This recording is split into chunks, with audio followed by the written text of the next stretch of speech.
د شریعت غږ راډیو درنو قدرمنو او زړه ته راتېر اورېدونکو سلامونه، نیکې هیلې او پیرزوینې مو منئ. په دې هیله یم چې ټول روغ جوړ اوسئ، د صحت جامې مو پر تن وي او د الله جل جلاله په درکړو نعمتونو به شکر ګزاره یاستئ. په همدې هیله همدا شیبه ستاسې د خپلې خوښې ستورو مزل خپرونه پیل شوه. د نن خپرونې کوربه مو بیا هم د تل په څېر زه عمران الدین نیکمالیم. درنو او قدرمنو اورېدونکو، نن درته د ستور مزل په خپرونه کې د سلطان نور الدین محمود زنګي د داستان یا ناول 40مه برخه دراوروم. خو وړاندې له دې چې د 40مې برخې د نشر ور پرانیزم، لومړی ورځمه د تېرې برخې وروستۍ جملې دراوروم چې تېره 9 برخه په کومو جملو او کومو کلماتو پای ته رسېدلې وه. درنو او قدرمنو اورېدونکو، یوه هیله هم له تاسې لرم چې دا خپرونه راسره هم د نورو خپرونو په څېر تر پایه پورې واورئ او ما یوازې پرېنږدئ. تاسې د سلطان نور الدین محمود زنګي د داستان یا ناول په تېره 9 برخه کې اورېدلي وو چې خام باندې چې لښکرو حرکت کاوه، د دې ماښام په سهار کې د نوریا امرا او سرداران ټول په دربار کې را حاضر کړل شوي وو. د دې امراو په نوملړ کې د امیرزاده صلاح الدین ایوبي نوم هم لیکل شوی وو. صلاح الدین په دې اړه امیرزاده ظفر خبر کړی وو. امیرزاده ظفر ورته په مات زړه وویل: امیرزاده صلاح الدین، مبارک دی وي، تا ته هم د جهاد د سعادت در په برخه شوی دی. صلاح الدین د هغه سم د لاسه د هغه په ما زړګي پوه شو. ځواب یې ورکړ: ظفره، دا خبر دی دومره په ما زړه ولې راکړه؟ هسې خو داسې نه دي شوي چې ته یې د دې ستر سعادت نه بې برخې کړی اوسې؟ امیرزاده ظفر ورته په غمژنۍ سره وویل: هو صلاح الدینه، خبر همداسې ده، شاید چې زما په قسمت کې شهادت نه وي لیکلی. الله تعالی په هغه زمانه کې د ځوانانو سینې څومره د جهاد او د شهادت شوق نه ډکې کړې وي. یو به جهاد ته لېږل کېده او بل ته به فرصت نه ترلاسه کېده چې هغه هم ولاړ شي، او د نورو په قسمت کې به دغسې غمجن کېدل. دا کار یې خپله ډېره بد قسمتي ګڼله. صلاح الدین چې کله هغه دومره زړه ماتی وکت، نو ورته یې ویل: دا خبره دې د چا نه اورېدلې ده؟ کیدای شي چې په راتلونکو کې ستا نوم هم شامل وي. ظفر ورته په ښکاره توګه وویل: ما ته مې پلار ویلي، هغه ما ته دا نوم لړ راوښود چې په هغې کې د سلطان نور الدین زنګي سره یو ځای د تلونکو نوریا امراو او نورو خلکو نومونه شامل دي. صلاح الدین په ډېرې هیلې سره وپوښتل: آیا په دې نوملړ کې زما د پلار نجم الدین ایوب نوم هم شامل دی؟ ظفر په وچه خوله وویل: نه پکې ستا د پلار نوم شته او نه زما د پلار. د تعجب خبره ده چې نور الدین زنګي له ځانه سره نږدې ټول نوري امرا وړي. تر ننه پورې دومره امرا هېڅ محاذ ته له ځانه سره نه دي روان کړي. صلاح الدین د هغه د قانع کولو او پوهولو هڅه وکړه، مګر د جهاد په لور د ظفر په نه تللو یې افسوس کاوه. کله چې کور ته ورسېد، نو خپل پلار نجم الدین ایوب ترې وپوښتل: تا ته معلومه شوې ده چې سلطان نور الدین زنګي د جنګ معاذ ته روان دی؟ د صلاح الدین په لهجې کې خوشحالي ګډه وه. ویې ویل: هو پلار جانه، ما ته دا هم څرګنده شوې ده چې زه هم د جهاد په لور روان یم، خو تاسې د دې سعادت نه محروم کړي یاست. نجم الدین ایوب ورته په خندا وویل: جهاد ته خو ته هم. درنو اورېدونکو، تاسې واورېدل چې تېره 9 برخه په کومو جملو او کومو کلماتو پای ته رسېدلې وه.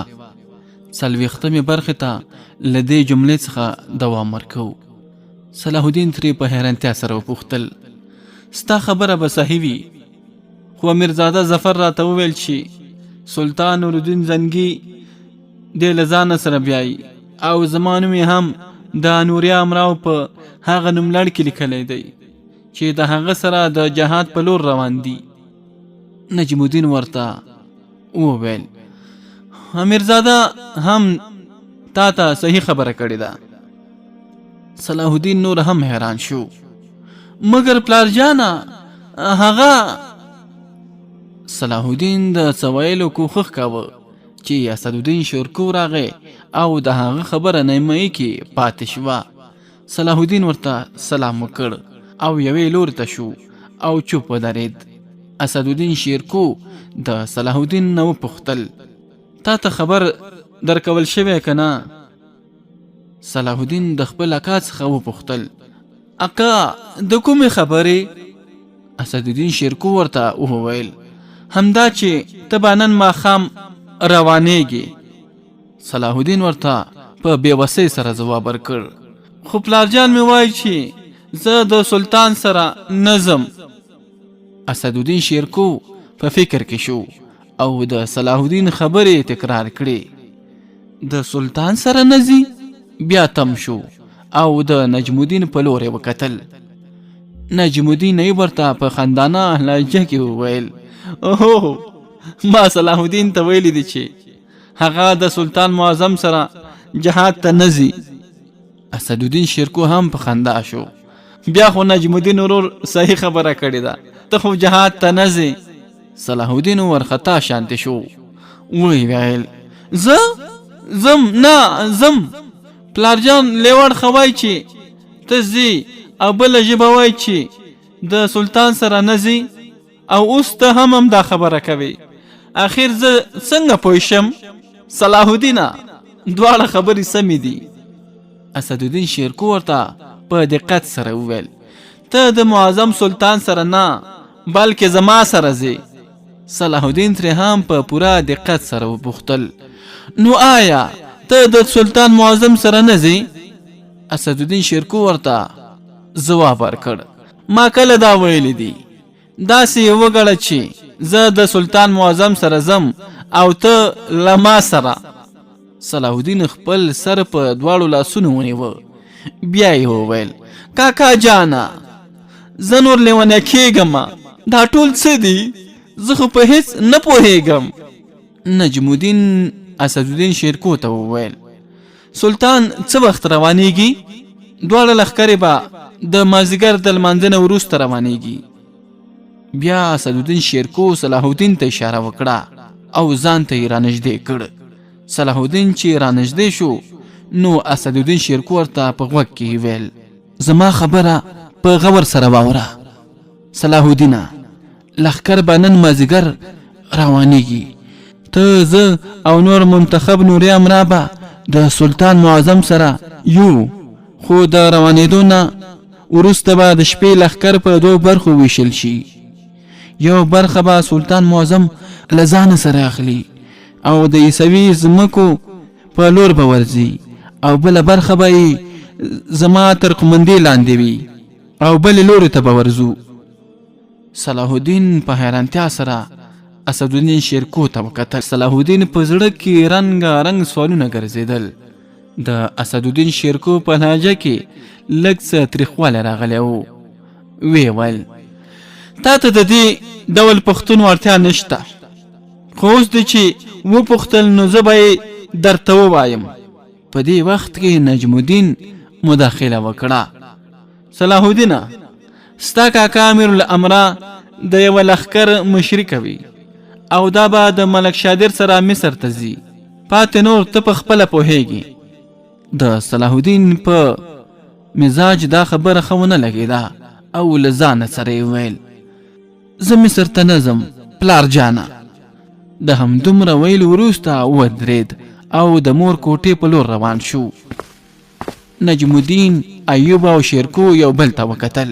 د لږ څه چوپتیا نه وروسته اسدالدین شیرکو وویل دا په صلاح الدین څه وشول؟ داسې موقع هر وخت نه وي چاته. نجم الدین هم اندېښمن شانتې و. ویې ویل زه پرې خپله پوه نه شوم. مخکې چې کور ته راننوت ډېر خوشحاله و او ویل چې سلطان معظم مې نوم د جهاد په لور د تلونکو په نوم لړ کې لیکلی دی، خو اوس چې د مصر نوم واورېد نو یودم په قهر شو. د اسدالدین شیرکو په لهجې د نزغم نښې راڅرګندې شوې وې. وی ویل دا خبره د صلاح الدین د فکر خبرې نه دي. هغه په دې نه پوهیږي چې د جهاد اعلان یو جنگي چال دی. نجم الدین د اسدالدین شیرکو ته متوجه شو. وی ویل وروره ته ورځه زه به یې وپوهوم. د اسدالدین شیرکو د قهره ټول ویرېدل. هغه ته به لومړی غوسه نه راتله او بیا به چې راغله نو سم قیامت به یې جوړ کړ. چا به یې په مخ کې نه شو کولی. نجم الدین هغه په دې خاطر هلته ټال کړی چې د هغه د تلو وروسته به صلاح الدین په ټوله خبره پوره پوه کړي. نجم الدین هیلهمن و چې صلاح الدین به د هغه خبره ټال نه کړي. خو هغه د اسدالدین شیرکو تر مخه دا خبرې نه غوښتل چې ویې کړي. اسدالدین شیرکو ناڅاپه پورته شو. وی ویل زه په خپله د هغه سره خبرې کوم، ګورم چې ولې به یې نه مني. آیا هغه د سلطان معظم تر مخه زما مخ تورول غواړي؟ نجم الدین لاس ونیوه او بیرته یې کېناوه. ورته یې وویل ته همدلته اوسه، زه به یې له ځانه سره کیدای شي چې نجم الدین ته هم غوسه راغلې وه. نیغ د صلاح الدین په لور ورغی او په تنده لهجه ورته وویل ما ته تر اوسه پورې اسدالدین شیرکو ځواب نه دی راکړی، خو تا د هغې تر مخه مصر ته د تللو څخه انکار کړی دی. له تا سره به کوم دلیل هرومرو موجود وي، خو د دې معنا هیڅکله هم دا نه ده چې ته به د مشرانو بېعزتي کوې. صلاح الدین چې د خپل بوډا پلار په سترګو کې غوسه ولیده په ډېر آرام سره یې وویل ما خو بېعزتي نه ده کړې. آیا ما ته د خپل ځان په اړه د پرېکړې کولو حق نشته؟ نجم الدین ورته په نرمۍ سره وویل زوی جانه هرومرو شته، ته پوه انسان یې صلاح الدینه، خو تا ته دا فکر کول پکار دی چې سلطان نورالدین زنګي ستا آقا دی او ستا ولی نعمت هم دی. د هغه هر خبره تا ته د حکم درجه لري.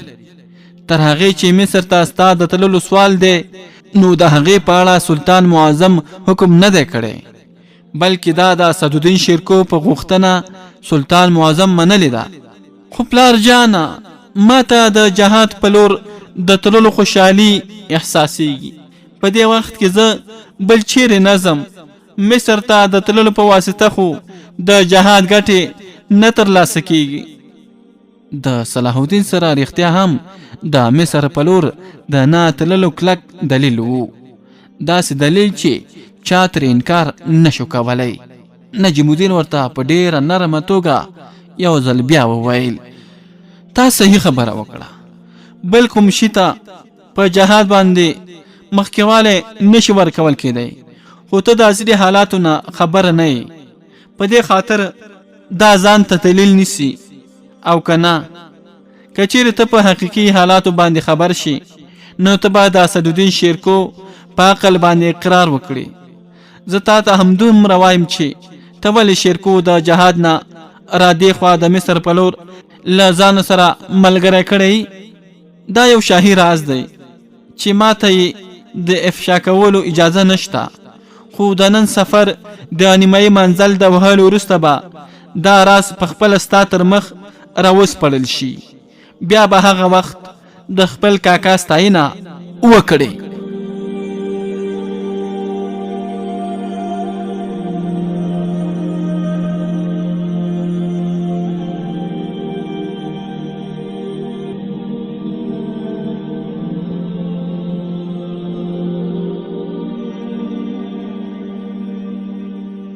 هو بلی صلاح الدین زد وکړ. وی ویل پلار جانا ما ته هرومرو څه معلومول پکار دي، ځکه په دې کې زما راتلونکې او زما ذات معلومیږي. نجم الدین پرې چغې کړې صلاح الدینه دا ستا بله ګستاخي ده. یو عسکر هیڅکله هم د خپل قمندان نه پوښتي چې هغه ولې د محاذ په لور لیږي، په داسې حال کې چې بل ملګری آرام کوي. دغه ډول بحث او جرحه د سرکښۍ په حکم کې راځي. سپاهي ته تر هر څه لومړی د حکم تعمیلول دي.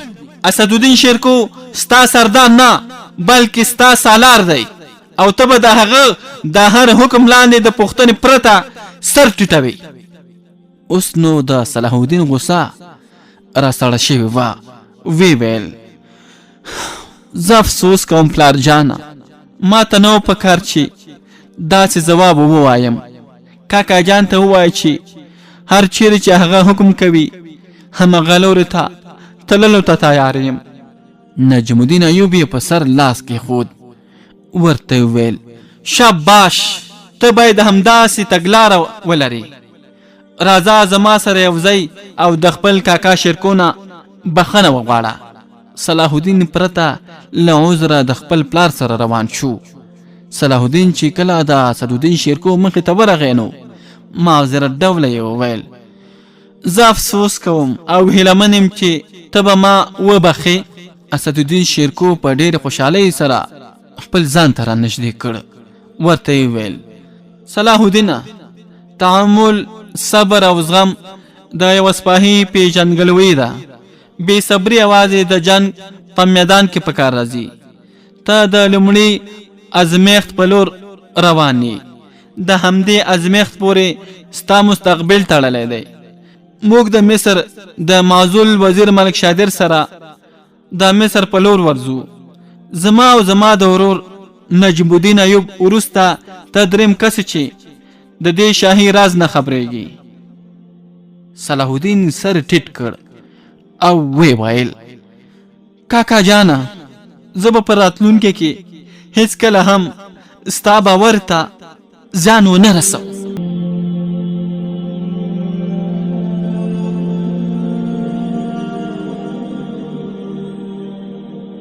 هو بلې درنو اورېدونکو، د لښکرو یو برخه یې په دمشق کې پرېښوده او پاتې دوه برخې د سلطان معظم سره د جهاد په لور روانې شوې. د لښکرو تګ د ماښام په څنډو کې پیل شو. په دې توګه د دمشق او د دې ځای د شاوخوا سیمو خلک د اسلامي لښکرو د الوداع د ویلو په خاطر د قصر تر مخه میدان کې راټول شوي وو. لښکر لا د پخوا څخه په دغه ځای کې موجود وو. سلطان نورالدین زنګي د وعدې پابند شخصیت وو. په دې خاطر لښکرو د وعدې سره سم په خپل وخت حرکت وکړ. سلطان نورالدین زنګي چې د تلو لپاره چې د نوریه امراو کوم خلک ټاکلي وو، په هغه کې عین الدوله، قطب الدین نیال، سیف الدین، شهاب الدین محمود او فقیه عیسی حکاری مشهور وګړي وو. سلطان نورالدین زنګي د تلو لپاره چې د نوریه امراو کوم خلک ټاکلي وو، په هغه کې عین الدوله، قطب الدین نیال، سیف الدین، شهاب الدین محمود حارمی او فقیه عیسی حکاری مشهور وګړي وو. دی خلکو بیا په راتلونکي کې ډېرې زیاتې بریاوې ترلاسه کړي دي. دوی نه پرته امیر اسدالدین شیرکو او صلاح الدین هم وو. د صلاح الدین نه اخوا پاتې ټول امرا با په هر سفر کې د سلطان نورالدین زنګي همرکابه وو. عوامو په ډېر جوش او خروج سره د اسلام لښکرې رخصت کړي. تر ټولو د مخه د سلطان نورالدین زنګي اس روانو. د هغه ښي اړخ ته امیر الامرا او د لښکرو سپهسالار اسدالدین شیرکو روانو. نور امرا د سلطان کیڼ اړخ ته روانو. د لښکرو د روانېدو نه لږه شېبه وروسته تیاره خپره شوه او بیا دا تیاره نوره هم زیاته شوه. تر نیمایي شپې پورې دا لښکرې همداسې روانې وي. بیا د یوې آبادۍ تر څنګ سلطان نورالدین زنګي خپل اس تم کړ. د دې سره سم ټول لښکر تم کړل شو او سلطان معظم د منزل کول حکم وکړ. ټول خلک حیران وو چې سلطان په دغه نیمایي منزل کې ولې د تم کېدو حکم وکړ، خو په چا کې د پوښتنو کولو جرأت نه وو. د سلطان نورالدین زنګي د حکم تعمیل شروع کړل شو. د باربرداره زناورو څخه بارونه ښکته کړل شول او د سترګو په رپ کې هرې لوري ته د خیمو کلي آباد کړل شول. د نورالدین زنګي خیمه یې په یو اوچت ځای کې نصب کړه او شاوخوا یې د نوریه امراو خیمې نصب کړل شوې. او بیا سم د لاسه په همدې شپه سلطان نورالدین زنګي ټول امرا خپلې خیمې ته راوغوښتل.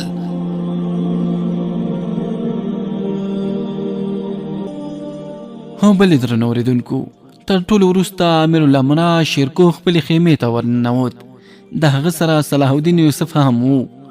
نوري امراو په ډېرې ناخوښۍ سره صلاح الدین ته وکتل، ان تر دې چې د هغه په کتلو د یو شمیر خلکو تندیو کې خطونه را پیدا شول. د سلطان نورالدین زنګي خیمې 2 برخې درلودې.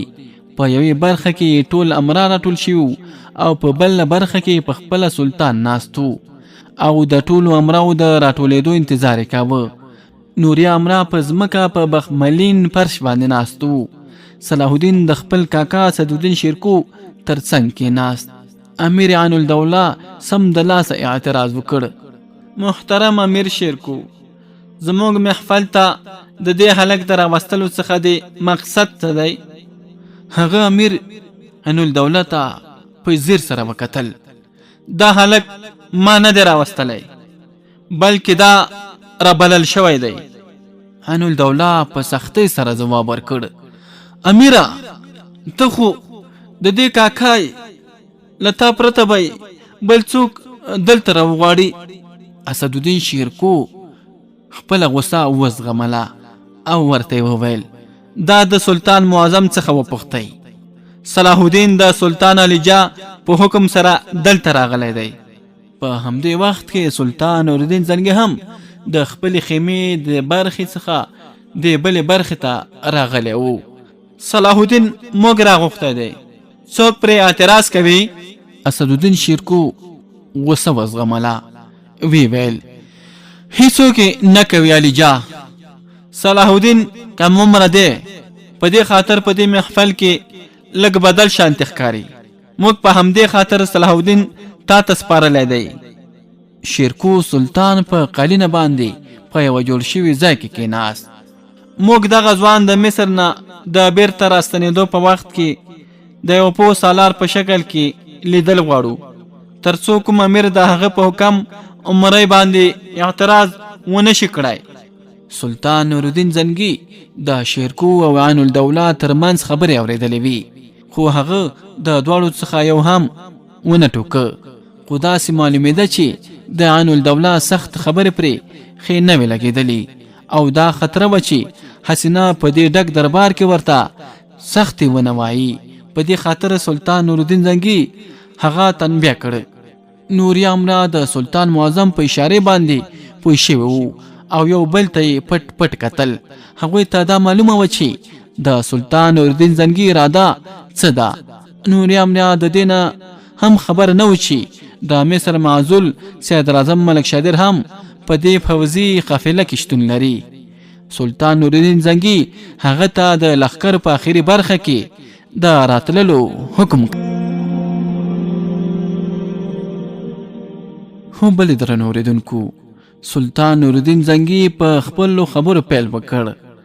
وی ویل، ای نوري امراو او د تخت و تاج ځانځارونکو وخت کم دی او سفر مو اوږد دی. د دې لښکر روانېدل او اصل مقصد زموږ د خپلو نږدې ملګرو څخه قصدن پټ کړی دی، ځکه چې په دمشق کې د ټولو د شتمنو هیوادونو جاسوسان په یو نه یو لباس کې هر وخت ګرځي راګرځي. د دې نه پرته دمشق په یوې لوی تجارتي لارې پروت ښار دی او د دې ښار سرایونه هر وخت د تجارانو د قافلو څخه ډک وي او دا تاجران چې هرې لوري ته ورځي نو د دمشق خبرونه هلته ورسوي او په دې توګه په لا شعوري توګه د جاسوسۍ سبب ګرځي. نه هغوی د دې کار څخه څوک منع کولی شي او نه ورته سزا ورکولی شي. سلطان نورالدین زنګي د ساه اخیستلو نه وروسته وویل، د هر وګړي مخ ته یې وکتل، بیا یې وویل، موږ په دمشق کې دا اعلان کړی چې موږ د جهاد په لور روانېږو. ښکاره ده چې زموږ جهاد د عیسویانو په خلاف وي او بېشکه چې د هغوی په خلاف به هرومرو جهاد کوو. خو په دې وخت کې د مصر مسئله تر هر څه د مخه ده د مصر د تازه حالاتو له مخې د مصر وزیر اعظم دورغام د یورشلم د پادشاه سره د یوې نوې تړون د لاسلیک کولو په خاطر خبرې کوي. خو تاسو ته به معلومه نه وي چې مصر هر کال یو ذات شمیر رقم یورشلم ته د خراج په توګه ورکوي او دا د مسلمانانو لپاره سپکه خبره ده. د دې تړون له مخې به د عیسوي ځواکونو یو خاص شمېره هلته په مصر کې ځای په ځای کیږي چې د هغوی د ټولو مصارفو نه پرته به د خراج ورکولو رقم هم هومره زیاتیږي. د دې لپاره موږ شرکو ته حکم کوو چې هغه د 2000 سپاهیان له ځانه سره واخلي او د سهار نه مخته د مصر په لور حرکت وکړي. د مصر صدر اعظم ملک شادر همدا اوس زموږ سره دی. هماغه به د شرکو لارښوونه کوي. که څوک نور معلومات ترلاسه کول غواړي نو پوښتنه دې وکړي.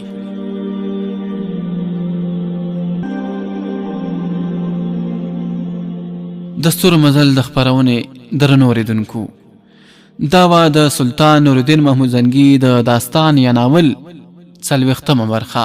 دا چې په راتلونکې برخه کې به له کومو پیښو او موضوعاتو سره مخ شو، دا به په راتلونکې یو 40مه برخه کې واورو. په همدې ځای درنه زه ایمان الدین نیکمل اجازه غواړم. تاسو چې هر چېرته استئ خوشحاله او سوکاله ژوند ولرئ، خو موږ در سره هم په دعاو کې یاد ساتئ. الله مو مل ښه وختونه ولرئ.